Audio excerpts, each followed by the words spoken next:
Nous sommes au MIPIM 2025 sur le plateau de BITV et nous avons la chance d'être rejoints par Mme Camille Géhin, qui est directrice générale de La Poste Immobilier.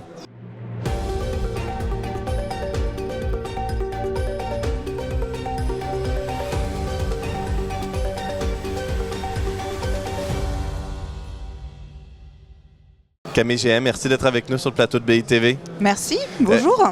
Camille, c'est tout récent. Vous êtes la nouvelle directrice générale de La Poste Immobilier depuis la fin de février, si j'ai bien compris. Exactement. Dans ces nouvelles fonctions, justement, dans cette nouvelle aventure, quelle vision est-ce que vous souhaitez impulser au sein de la structure? Tout d'abord, moi je prends la suite de Rémi Ferretch, auprès de qui j'ai travaillé pendant 7 ans. Donc je souhaite lui rendre hommage, c'est l'occasion.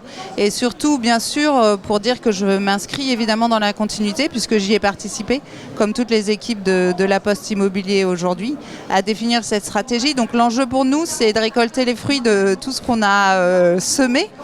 Et puis d'insister sur le développement de la structure avec une vocation quand même d'être rentable et responsable. On est une foncière d'exploitation, une foncière de développement pour le groupe La Poste. Donc on va continuer à se diversifier, on va continuer à être un acteur de la ville actif et reconnu. Et je pense que ce qui va nous différencier, ce qui nous différencie déjà, c'est la façon dont on transforme nos actifs et dont on fait la ville, puisque ça fait un certain temps qu'on est engagé et qu'on a développé un certain nombre d'opérations qui sont à la fois ambitieuses et innovantes, notamment sous l'angle RSE et environnemental. Et justement, parlons-en de cette importance accordée à la transformation. C'est au cœur de la stratégie de développement et de diversification aussi, si j'ai bien compris, de La Poste Immobilier. Comment justement est-ce que vous abordez cette façon de reconstruire la ville? Comment vous intégrez la transformation immobilière dans les opérations que vous menez? Ça fait plus de 10 ans qu'on transforme nos actifs, puisqu'on a la chance d'avoir un patrimoine existant et on a 2 grands atouts. C'est que ce patrimoine, il est de très grande qualité architecturale, fonctionnelle, constructive et qu'il est très bien placé. Donc on a un certain nombre de savoir-faire, on a ces atouts. Du lieu et de la qualité, et on va travailler avec les collectivités, avec évidemment le marché, avec les besoins du territoire, pour définir les meilleures stratégies quand nos actifs sont vacants. L'enjeu pour nous, c'est d'anticiper cette vacance et du coup cette transformation. Donc on va être opportuniste, c'est le moment, c'est le lieu, c'est le marché. Et on va être ambitieux par rapport à notre ADN et aux enjeux qu'on porte. Donc on a beaucoup développé, de tertiaire, d'industriel. On est aujourd'hui dans une grande transformation de nos actifs vers le résidentiel. On a plus d'une 30aine de projets lancés sur tout le territoire national.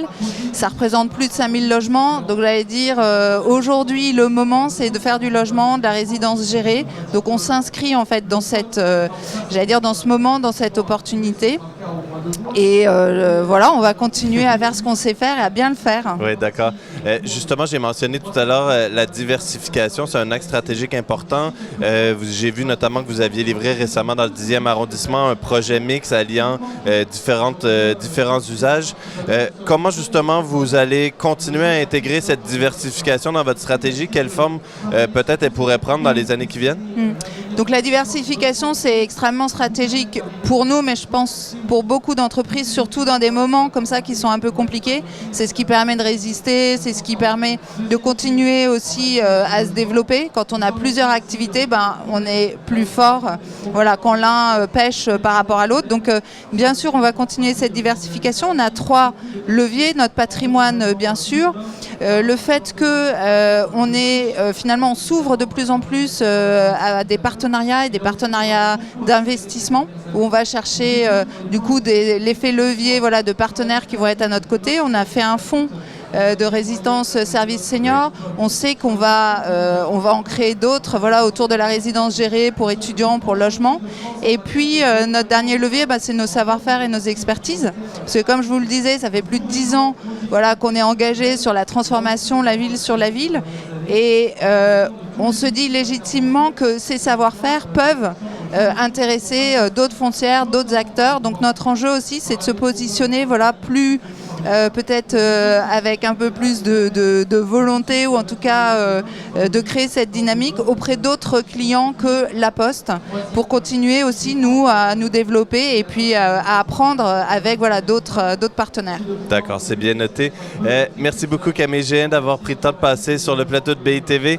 Merci à tous et toutes aussi d'avoir été avec nous. Je vous dis à bientôt sur BITV au MIPIM 2025.